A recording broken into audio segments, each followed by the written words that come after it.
Dear students, welcome to Darasa Online. My name is Mr. Darcy. I teach English Language 1. The lesson is about principles of translation. And specifically, we are going to look at the principles of translation and interpretation. Yeah, so this is the topic of our discussion. And so at the end of our discussion, I'm expecting that every one of us should be able to know the principles of translation, and or in other words, some other people call it the qualities of a good translator. So our discussion is going to be guided with a question that reads, how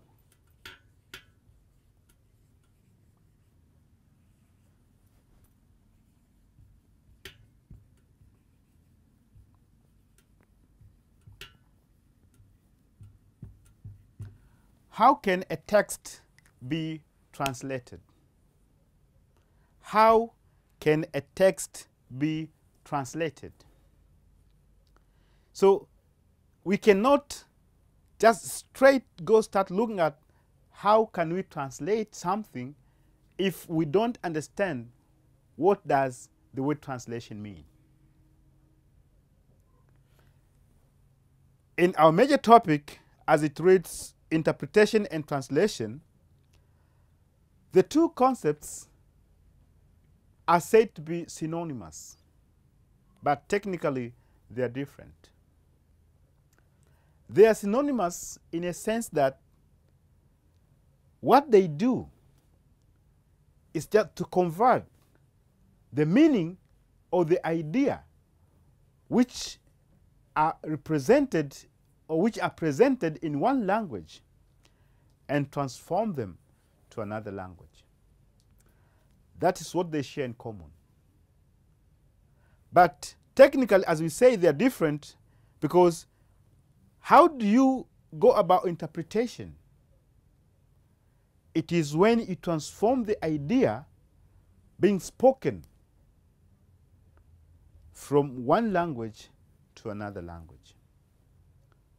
And translation has to do with transforming idea which are written in one language and you take it into another language. So that is the only difference. But basically, the two, they have the same thing in common that they share, because what the translator do, it is the same thing that an interpreter does. So the principles that we are going to see here, in most cases, they are shared. There are some small elements which they differ, and which in fact, I will be trying to clarify that this one is basically for interpretation and or for translation. But if I don't do so, just know that whatever we are going to say, they are shared by both translation and interpretation.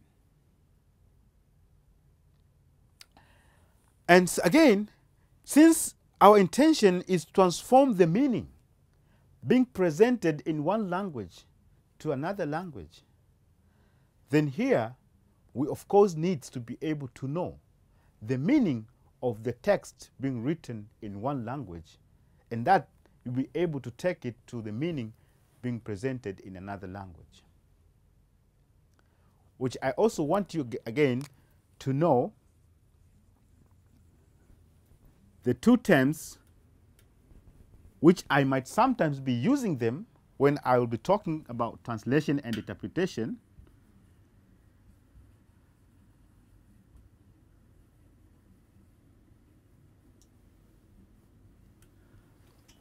These two terms are called source language and target language. The SL and the TL. Source language it could also be a source text, and target language could also be a target text. So this source text and target text, it depends. We are not bound of saying maybe it is Kiswahili that should be a source language and it is English that should be a target language. It can be any language provided this text is presented in that language. If I write using French, that is a source text. And if I am expecting my reader to get it in Kiswahili, then that Kiswahili will be the target text. So in that language, it doesn't matter which language comes first and which one comes later. So the one that comes first, that will be referred to be source language, and the one that comes later after the text been transformed its idea or meaning, that will be the target language. So those are the two things that I wanted you not to confuse about. But otherwise, let us look at the principles that will finally help us to see how can a text be translated. Principle number one is competence.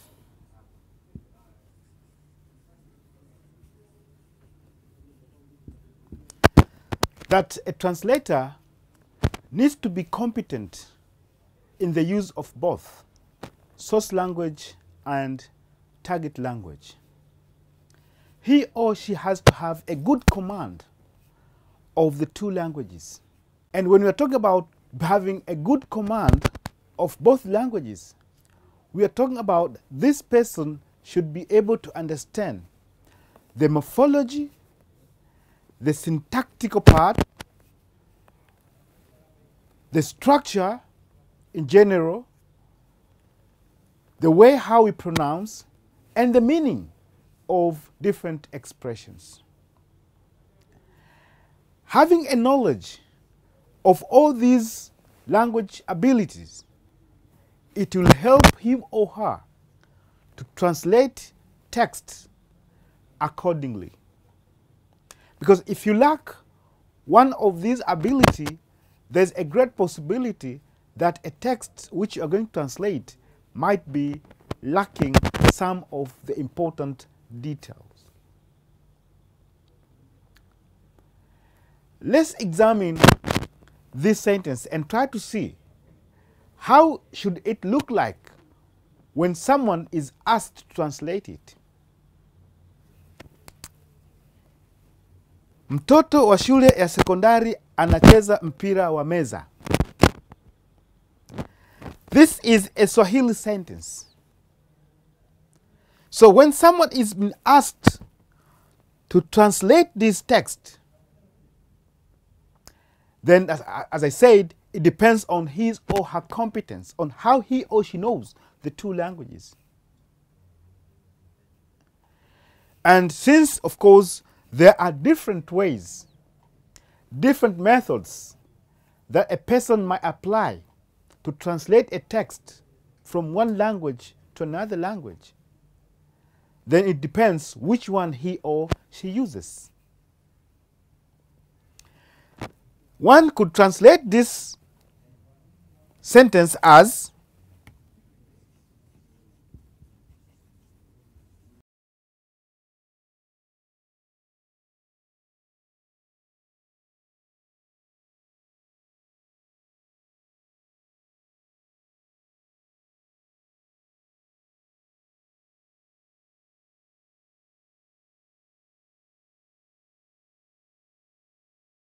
look at this translation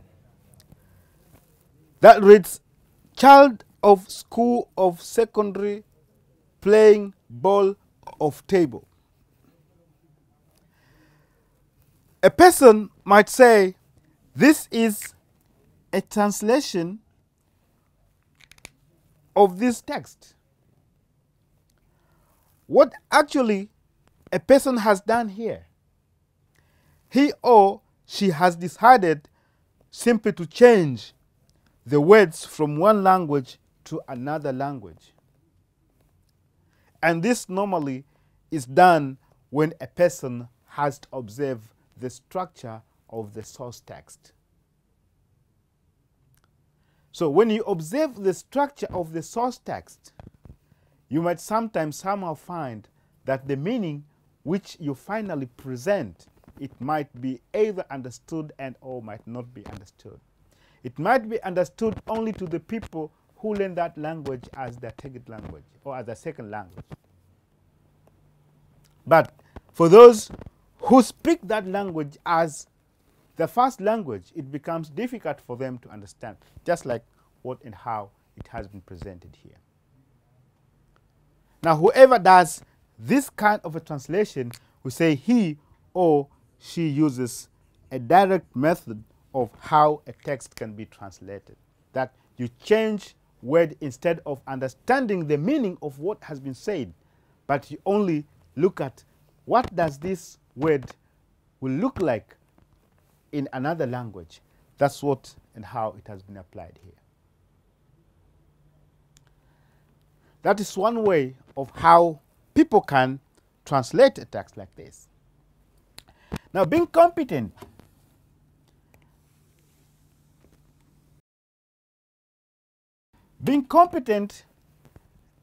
in the two languages, a person, as we say, he or she needs to know the structure and the morphology of the language as well.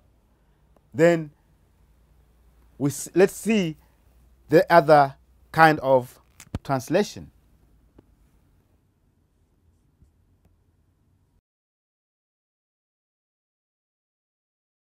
Now, this could be the second version of the same text, that a secondary school child is playing table tennis.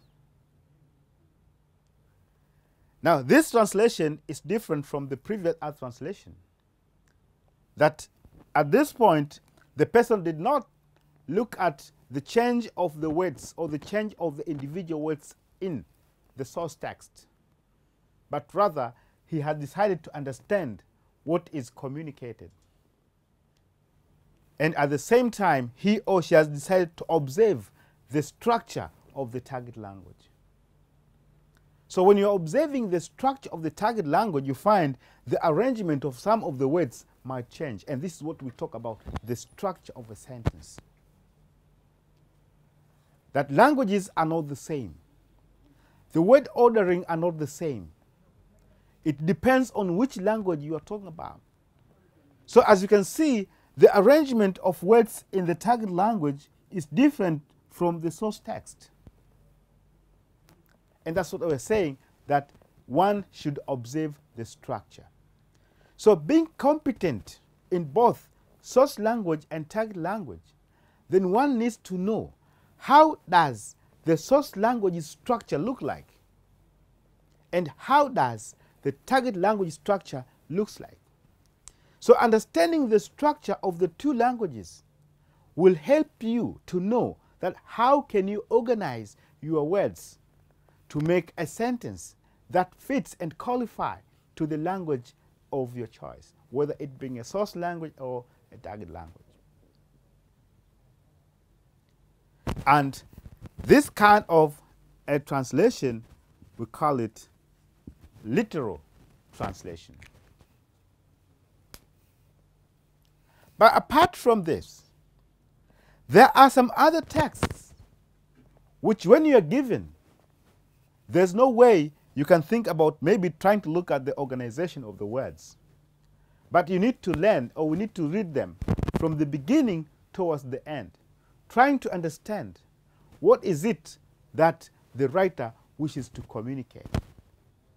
And when you understand in relation to the context in which that word or that text appears, then by using your own words and or by thinking about the equivalent expression, that you'll be able to communicate what it has been said. Look at this example sentence.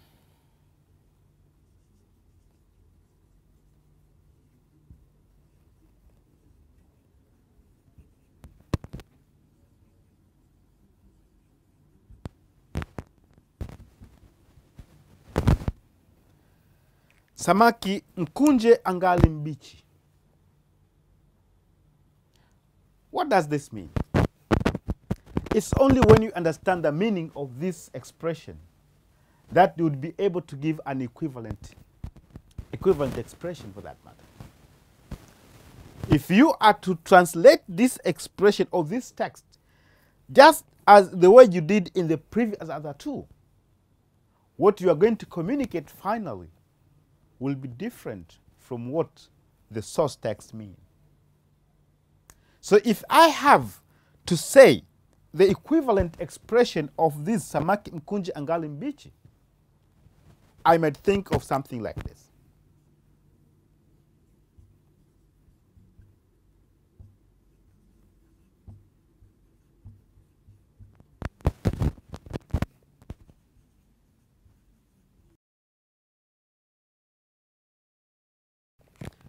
A stitch in time saves 9. So when you look at the meaning of the two texts, they're all trying to say that a problem has to be solved at its earliest stage. Well, the Swahili speaker, again, instead of samaki mkunje angali mbichi, they will say usipoziba ufa utajenga ukuta. Or mtoto umleavyo ndivyo akuavyo.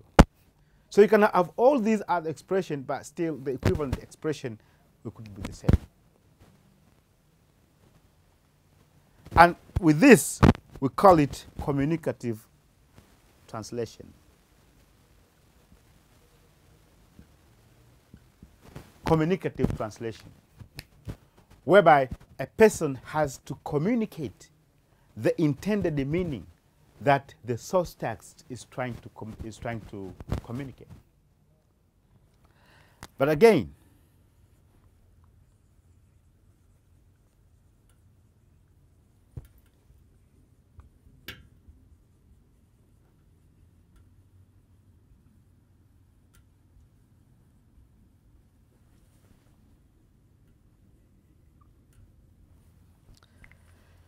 a person,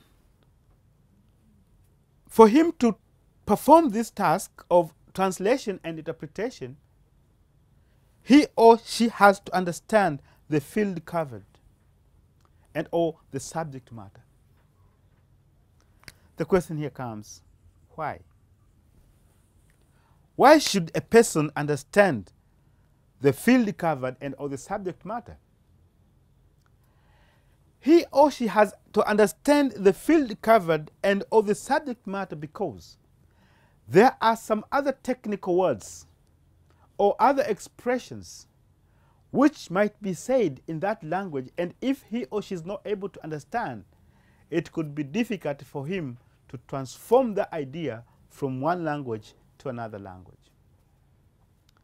Let's assume that the text has been written by using legal language, or it is a scientific text.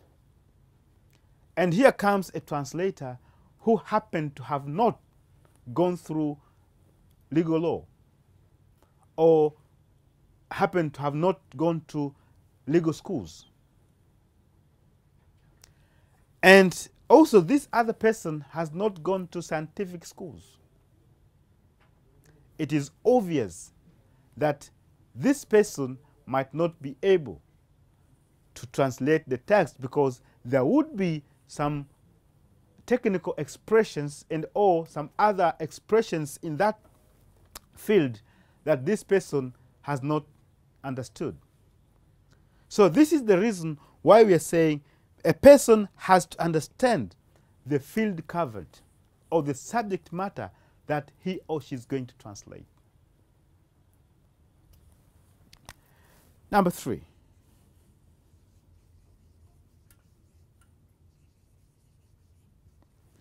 Loyalty. For a person to be a good translator or an interpreter, he or she has to be loyal. He or she has to be faithful. He has to hold on his or her beliefs. Because what you are supposed to do is to transform the text or the source text written in one language to another language without including or associating your own personal opinions. Because if you involve your personal opinions or your personal views of whatever has been said, end of the day, you might come up with a text or a translated text which is different from what the source speaker or the source text wanted you to make it. So this is the reason why we are told that we should be faithful, trying to say only what the source text wants you to say, and not otherwise. Number 4.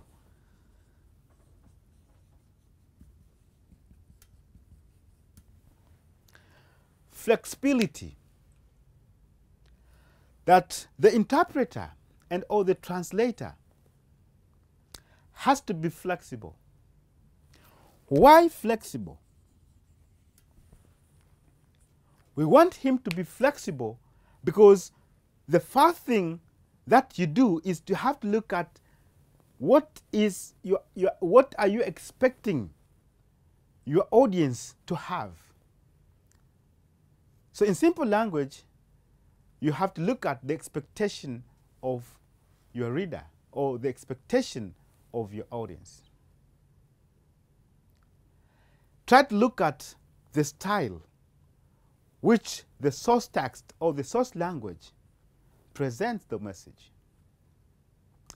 And look again if the audience would be able to understand the message. So if you find that the audience might have some difficulties to understand the message just because of the style that has been used to present the work, and this is where now the translator and or the interpreter has to be flexible, has to violate and or to maintain the style that has been used by the source text. So violating and or maintaining the style, that one will depend on whether the message will be understood by the audience and or not. This is very important because the intention of doing this is to make the message being understood. So if you keep on maintaining the same style that you think the audience might not be able to understand, then the work you're doing is nothing. Finally,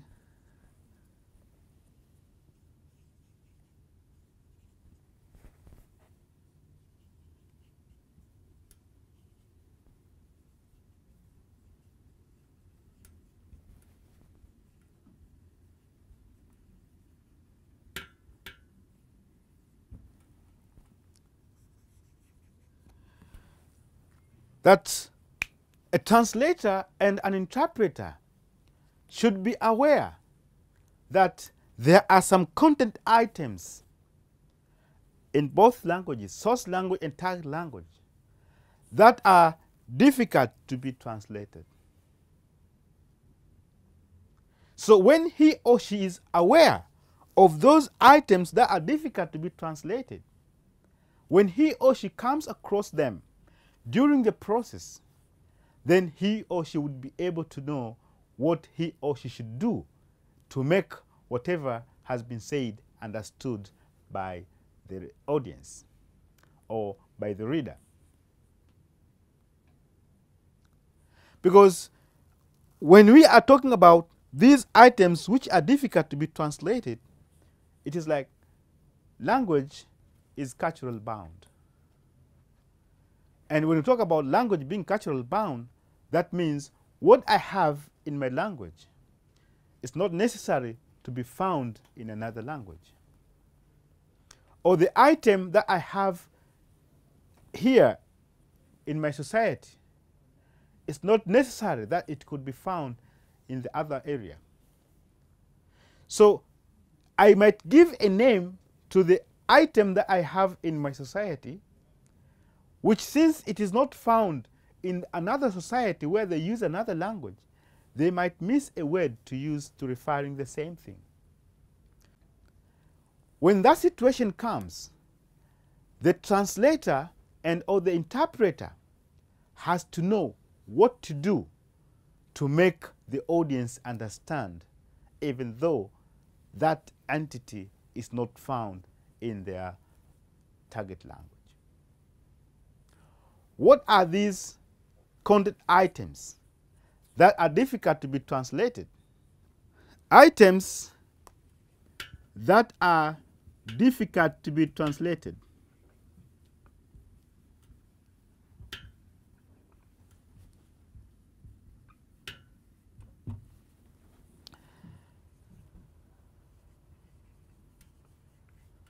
The first one is proper noun.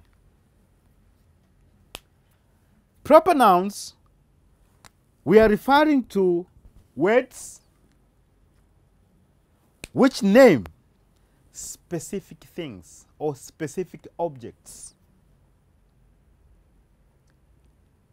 And this specific object or things could be things like human beings, people, could be ocean, could be mountains, could be names of places, could be rivers, and such things. So all words which they are trying to name these things, we call them proper nouns. And since maybe these proper nouns, they can be found in some specific area and not everywhere in this world, that is the reason why we say it will be difficult for some people to translate those words. For example, you have a name of a place here in Tanzania reading Dar es Salaam. And somebody has written a text. Inside it, there is a word Dar es Salaam. And the text is in Kiswahili. Now that you are asked to transform that text from Swahili to English, other words are common. But in between, as I say, you have the word Dar es Salaam. How are you going to transform this word into English? After all, do we know Dar es Salaam is in Swahili or English?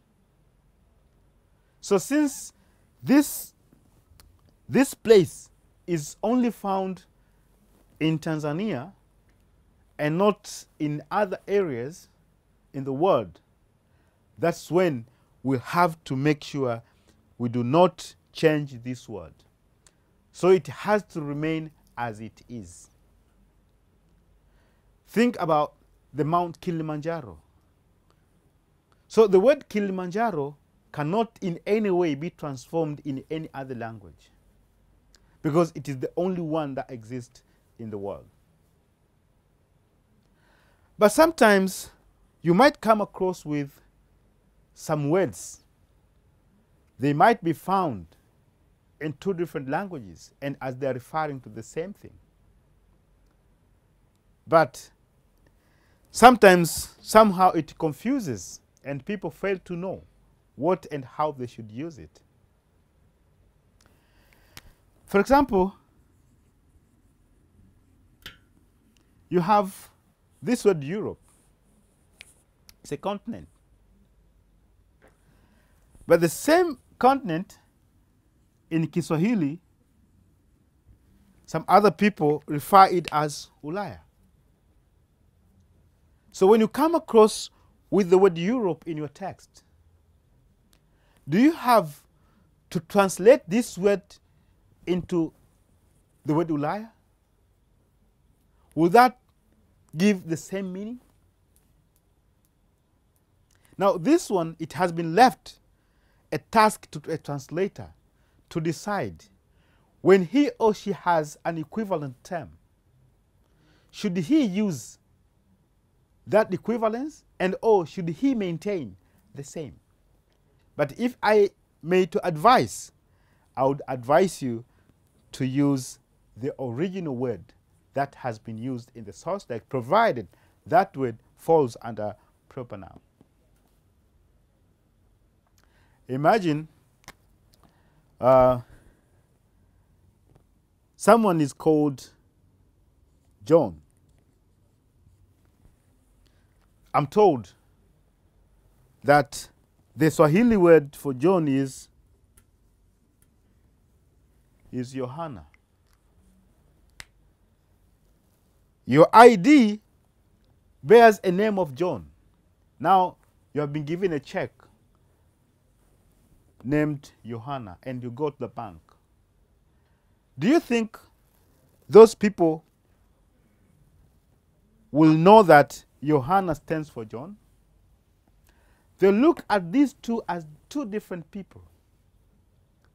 That's why we are saying such kind of words are not supposed to be translated. They need to be left as they are. Another item which is difficult to be translated is trade and company names. Sometimes you can even include the names of the institutions. These trade and company names, or name of institutions or parastatus, they are more or less the same as proper nouns, because they are trying to name a particular thing, a particular entity. The only difference from proper noun is that these trade and company names, you can have 2 or 3 words referring to the same entity.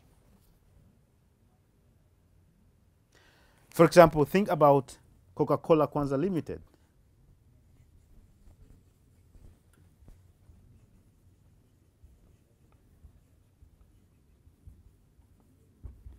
Coca-Cola Kwanza Limited. The 3 words naming the same thing. You cannot talk about these individual words as they are referring to different items. Just like when you talk about the word John, as it refers to one person. So here we have many words referring to the same thing. That's why we categorize them as different items that are difficult to be translated. Think about another company name like Mtibwa Sugar Company. Think about Younger Sports Club and many more others. Those are called trade and company names, or names of institutions. When we come across them in a text, we find difficulties to translate them.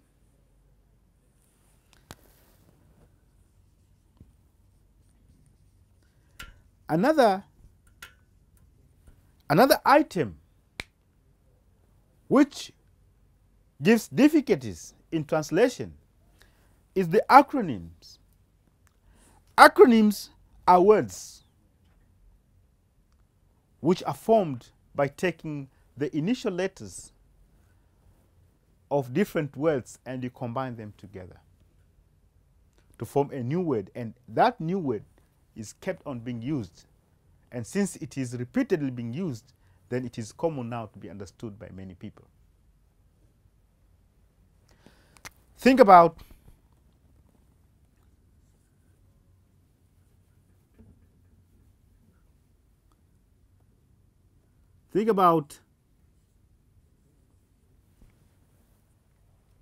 a word like CCM.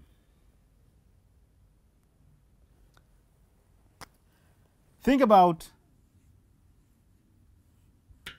a word like CUF. Think about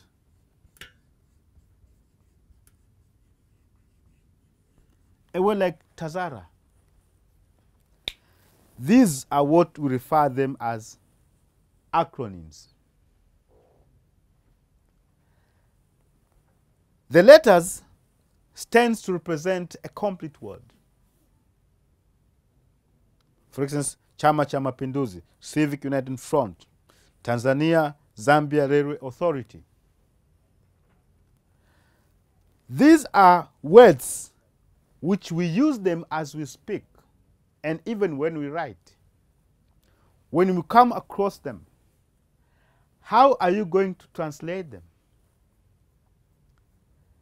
These are other items which, when it comes to translation, we face difficulties or we face challenges to translate. Though there are other institutions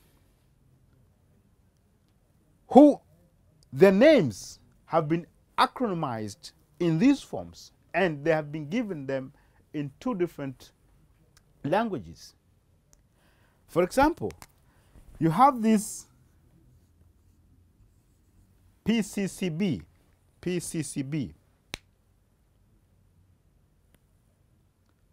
And this PCCB, you can find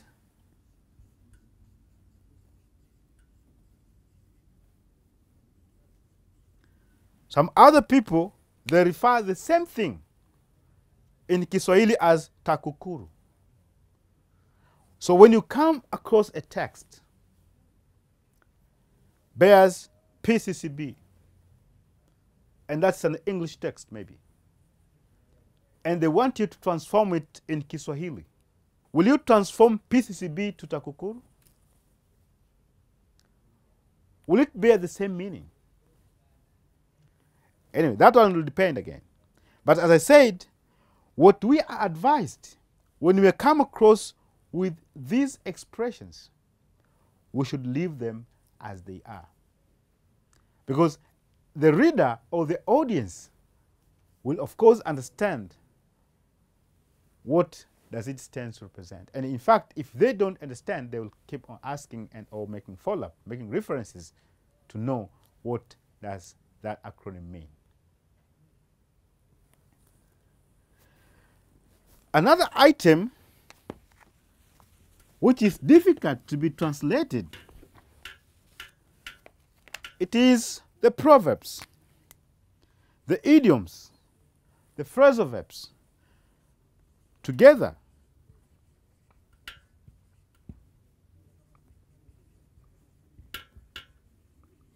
We call them idiomatic expressions. Idiomatic expressions. That these are expressions which had fixed meaning and they are culturally being understood. You cannot understand the meaning of these idiomatic expressions just by looking at the individual words. They have got some special meaning that has been attached to these words. You might know the meaning of some of the individual words in that language or the source language. But if you want to translate them the way you understand, you'll find you're going to distort the meaning of whatever it has been mentioned. Think of an expression like a Swahili one.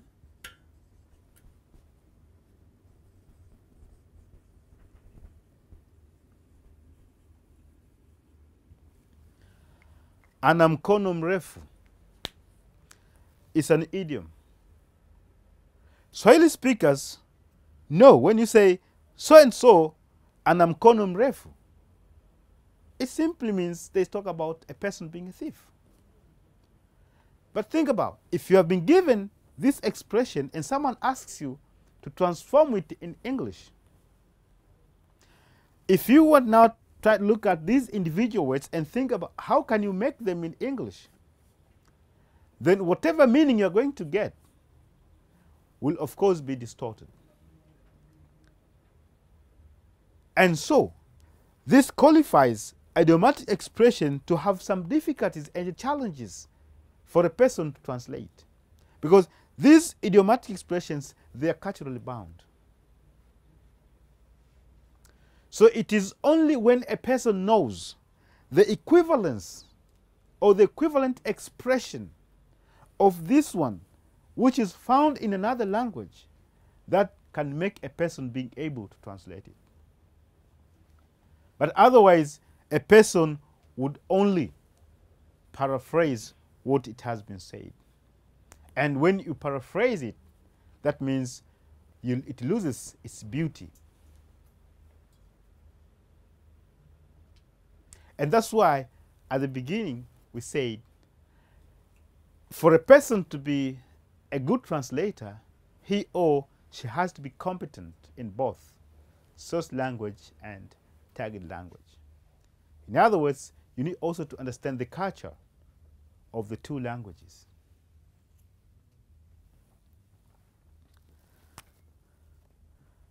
And apart from idiomatic expressions, you can as well talk about the sayings.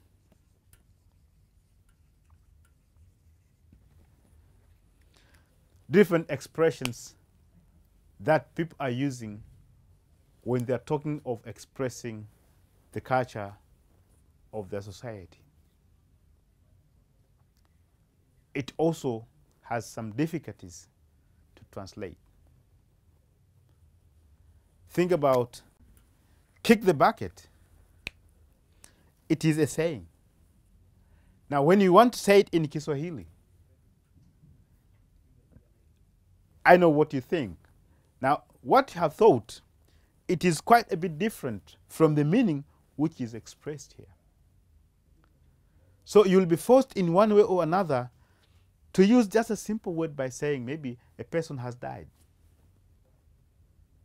So in that case, what we are trying to say in all this, that for a person to be a good translator, he has to be able to know that there are these content items that they are sometimes challenged, sometimes difficult to be translated. So when he or she comes across them, what he or she is supposed to do, there are some that we have said that you can leave them the way they are. But others, you need to know how can you translate them by looking at the equivalences. And if at all they are there in the language or in the target language. Having gone through the qualities of a good translator, or rather an interpreter, that you have all these qualities, now you have been given a text for you to translate. How do you go about it? Of course, that is when now you have to know the differences between a translator and an interpreter. Because when you are given a task to perform or transform a text from one language to another language, that will depend on whether you are a translator or an interpreter. So if you are a translator,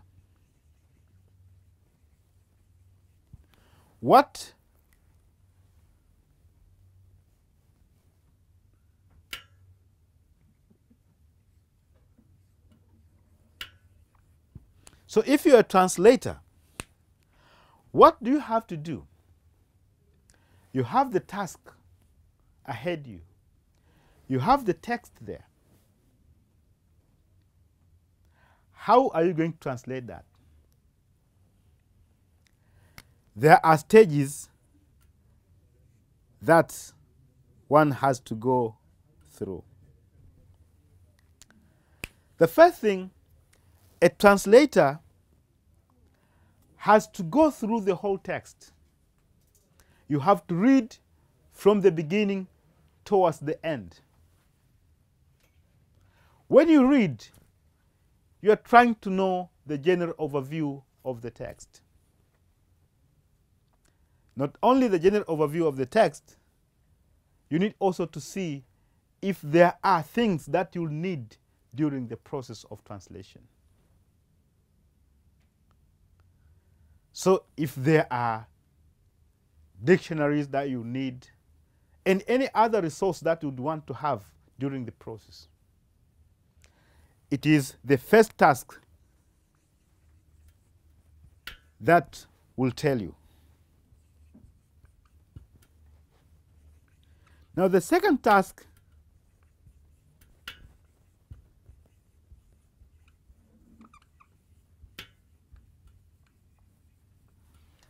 that you do is you have to collect all the necessary resources that you'd want. As I said, the first task a translator has to do is to go through the whole text. As you read, it will tell you what do you need to have, what kind of a consultation that you have to do. So the second thing is you try now to go around and see what is it that you need, and then you collect it all together so that when you start making the process, you should not be disturbed by saying, oh, I don't have this, I don't want. No. You sit down and you start doing your task as you are required to. And when you are satisfied that you are having all the resources that you want, then you go to stage number 3, whereby you have to write the first draft.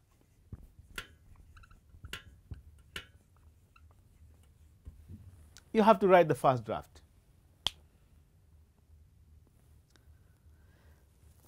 When you are through with the first draft, then you go to the fourth, is you review the draft. When you review the draft, that means you'll have to read the draft to check if there are some mistakes that you have made. Spelling errors, grammar, vocabularies, if are appropriate or not, and many more other things related to. In simple language, you are editing your work. Now, upon satisfaction, then that's when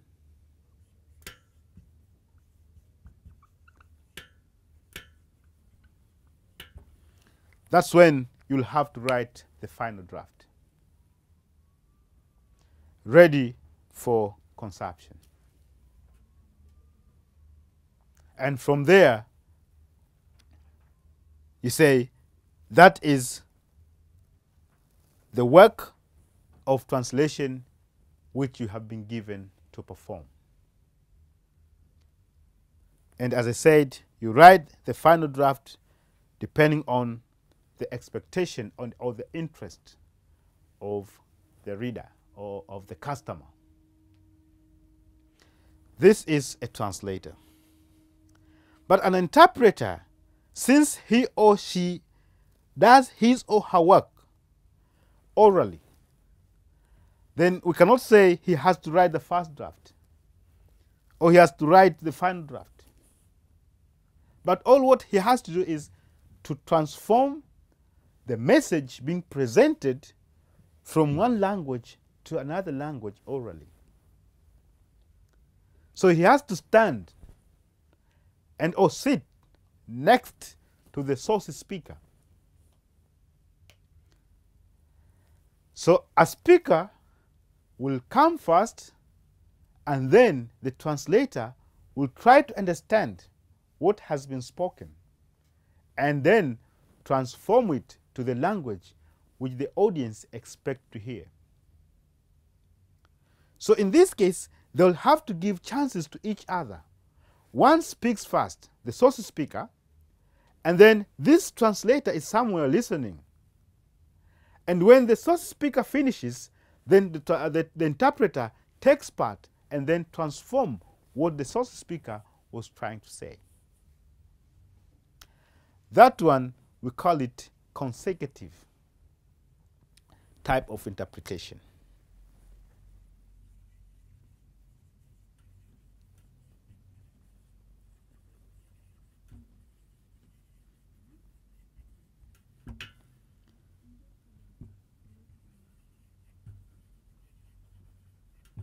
We call it consecutive interpretation. That I speak first, And then I give time for my interpreter to speak. We cannot speak at a time when the other one speaks, unless there are those who, when they go for the translation, that I give you what I want you to say in advance, so that when I speak, you also speak. And that one, they call it simultaneous, that the two people are speaking at the same time. But mostly what is used in interpretation is this consecutive one, because I have to speak, you listen what I speak, and then end of the day, you translate or you transform that what you heard from me. That is in interpretation. But in interpretation, since it has to do with face-to-face interaction, then the interpreter needs to understand everything that has been said by the source speaker. If it finds, or if he finds himself or herself not to have understood, then he better has to ask, what does this and this and this mean? So that he should be sure of what he or she is going to present.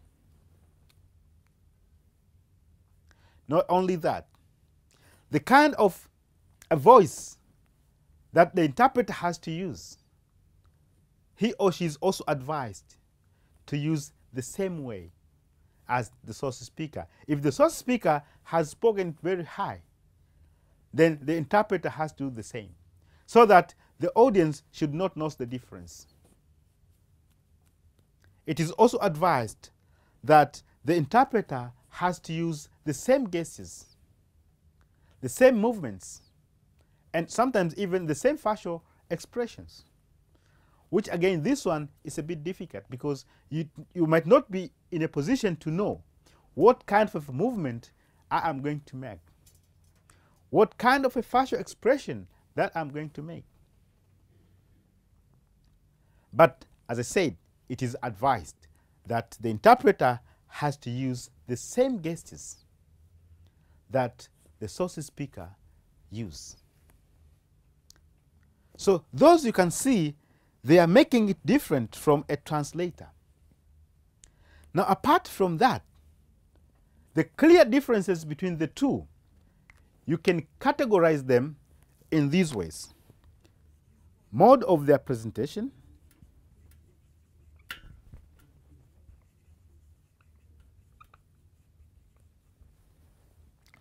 that how a translation work is done, and how do we make interpretation. Remember, we said translation has to do with writing, and interpretation has to do with speaking. That is number one. Number two, you're talking about the participants who are involved in the process. That the participants that you have in translation, you find the translator is all alone during the task. The audience or the readers, they are somewhere unknown places. Different from interpretation, whereby the participants during the process, they are all present at the scene. You have the source speaker, you have the interpreter, and you have the audience at the same place. So which means here there is face-to-face interaction.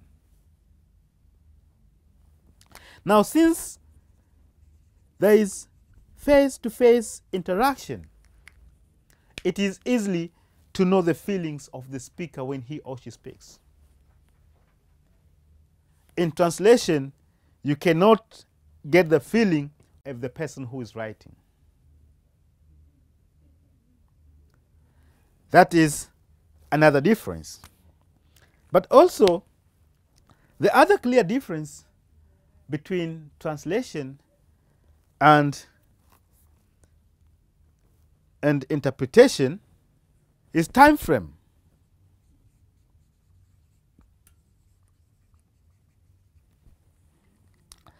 That translation, it is said to consume a lot of time, while interpretation, it does not. Since in translation, you have to make a planning, you have to use the first draft, you edit, you go to the last draft or final draft, then you find yourself, you spend a lot. While in interpretation, you don't have to think about the first draft, the edition, and the second draft, or the final draft. The work is done at the moment.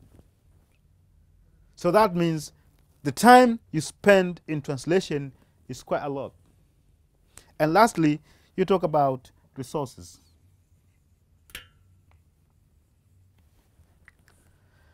In translation, of course, it is said to be a bit costful, because you need to buy some of the things that you need to use during the process.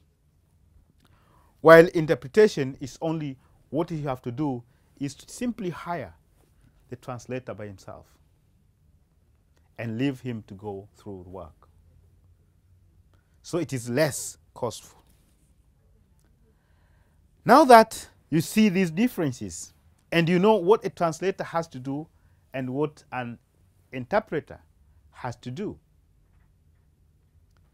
then you have the final work. You have a translation. You have an interpretation. I'm talking about the product now. It's not the process anymore. That a text has been translated from one language to another language. That becomes a translation. So you have to ask yourself now, is this translation of quality? That someone has transformed the idea from one language to another language. Has he made it to be understood? Is it understood in the way that is supposed to be done? So this is where some other people sometimes try to look at how quality the translated work is. I repeat, they need to look at how quality the translated work is. Quality of translation. It should not be confused. When I said, remember at the beginning, we call principles of translation, we said there are more or less like qualities of a good translator. But here I'm talking about quality of translation. How can a person know that this translated work, it is of quality? There are three things that a person can do. Dear student, these three things that you have to do, they're like tests. You are trying to testify if this translated work, it is of quality or not. The first one is called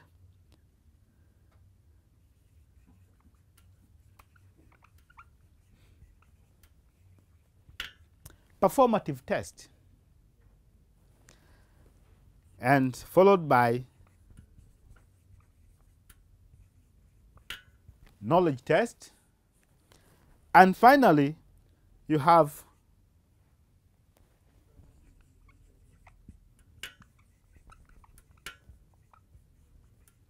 back translation. Performative test, it has to do with asking people to perform the same activity by using two different languages, the source language and the target language.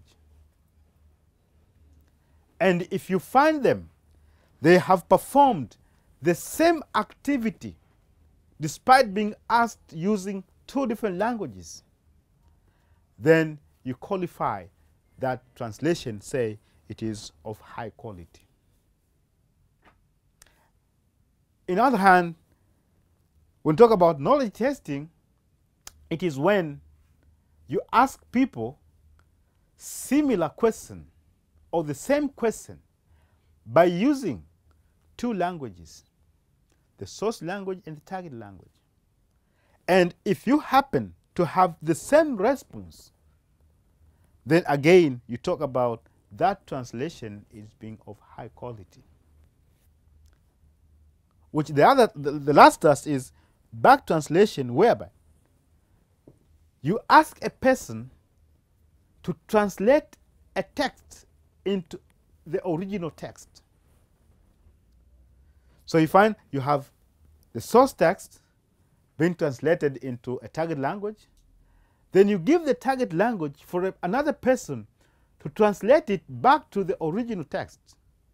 Then if you find the translated text is similar to the original, then you say again, this translation, it is of high quality. But all in all, whether the text is of high quality after it being translated or not, I want you to remember that in most cases, what we do in this exercise, we are trying to understand what it has been said, and you say them in the language that the audience would understand. In simple language, we are trying to paraphrase what it has been said in one language and what is going to be said in another language. Sometimes people get difficulties to do that. Maybe because the way they think. You know, we differ in thinking. I think in English, and at the same time, I can think in Kiswahili. Ask yourself, which language do you normally use to think? So if you think in Kiswahili, while you want to say it in English, you would find yourself in all the time using some English words as you speak Kiswahili. So when it comes to translation, you also find similar difficulties that you're going through. That you'd want to say the expressions which have been said in English as you are thinking them in Kiswahili. Remember, translation, it is a task that needs a person, first of all, to be patient, and again, to be hard work. So in order for you to have these qualities and being able to translate works from one language to another language, you need to do a lot of practices. You need to do a lot of practices.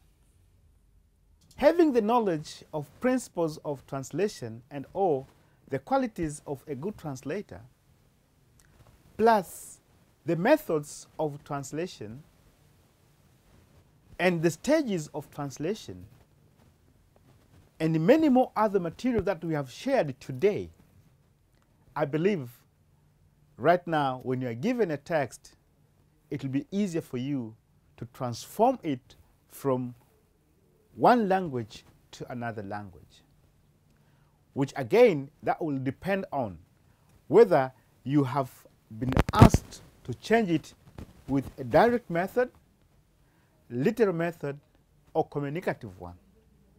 But mostly, the recommended method that we should always apply in transforming a text from one language to another language, we are requested to use communicative translation.